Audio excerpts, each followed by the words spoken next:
ng nanay, sabi ng Dixer, sabi pa ng DOH, delikado yan, mister.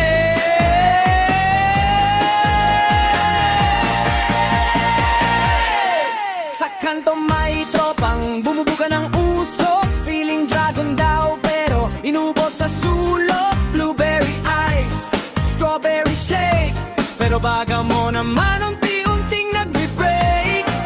Akala mo harmless kasi mabango, pero nicotine pa rin yan, tandaan mo. Mabilis tibok, hilo at kapa, minsan di makatulog, buong magdamag. Puff dito, puff doon, akala mo ayos lang every afternoon, pero katawan mo may reklamo na, sumisigaw na quiet, di tama na. Vibe pa more, vibe pa more, cool ka nga pero hingal sa fourth floor. Astig tingnan pero bad for the lungs, hindi ka chimney o'y gamitin ng brains. Vibe pa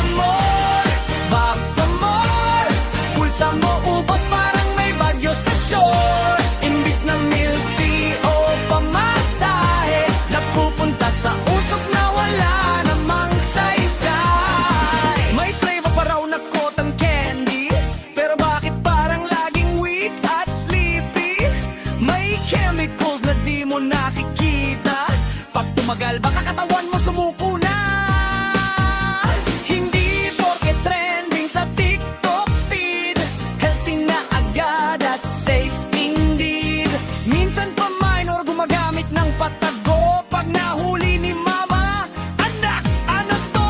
Listen up class, eto health reminder, hindi accessory ang inhaler later. Ang tunay na astig may kontrol sa sarili, hindi sunod-sunod dahil lang sa barkada easily.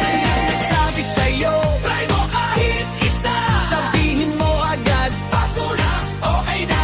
Mas okay fresh breath at healthy baga, kesa nagpapanggap na vape lord ka pa. Vibe pa more, vibe pa more, cool ka nga pero hingal sa fourth floor. Astig tingnan pero bad for the lungs, hindi ka trend na puro usok ang dating. Vibe pa more, DOH na nagsabi delikado for sure. Mas okay tubig, exercise at tulog, kesa sa vape na health mo ang kapalit. Hindi lahat ng uso dapat gayahin, minsan ang tunay na cool marunong tumanggi rin. Kaya inhale ng fresh air, exhale good vibes, healthy katawan hanggang long life. Huwag magpa-cool kung